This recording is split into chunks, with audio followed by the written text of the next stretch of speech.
I feel like Diddy saw this storm coming like last year. I don't know if somebody tipped him off or if he just had intuition. He made one particular move that made me and the group chat kind of scratch our heads. We grew up on the old Puff when Bad Boy was elite. And as we got older, we started hearing more of the stories where people were alleging that Diddy was robbing all his artists. So when out of the blue he gave everybody back their publishing without charging them, it seemed like something else was afoot. Especially when you look at the fact that Mace had been fighting him for years. He offered that man $2 million to buy his publishing back. Diddy was like, nah, you gotta outbid this European man. So now that you're giving it to him for free, it doesn't make sense to us. But then you fast forward to everything that happened toward the end of last year and the rest of this year and all these charges that have come up. Add to that the interview that 50 did with Earn Your Leisure, where he said that Diddy was beefing with Diageo, the company that actually owns Ciroc, that paid Diddy to like market it for all those years. He sued him. He called him racist, all kinds of things. 50 was talking about how cutthroat the liquor business was and how Diageo was well connected and how they were powerful enough to make a civil case turn into a criminal case pretty fast. What Puffy's deal with Diageo was for Ciroc. So he didn't have ownership of that at any point, but he was getting a lot of money, like almost like $60 million a year at one point. So when you see him go to De Leon is when you see him have some issues. And they not. It gets bad.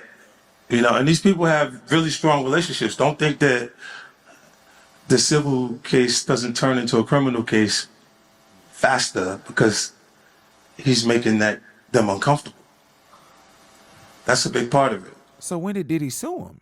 Oh, I'm glad you asked. He sued them in May of 23. And then 3 months after that, that's when he gave the artists their publishing back. About a week later, he gets the Global Icon Award at the VMAs. He performed, and none of the artists that he just gave back their publishing came out, which was pretty telling at the time. His son had to do all the Mace verses. I figured that by this time, he's trying to just get his last little run in. He's like, let me accept this award, making me look like a good person. I just gave people back their publishing. This can be good for my image since I'm about to take a hit. Because only about 2 months later in November, Cassie showed up with that civil case. He tried to fight that one briefly and say, oh, this is categorically false. I don't know why these people are trying to do this against me.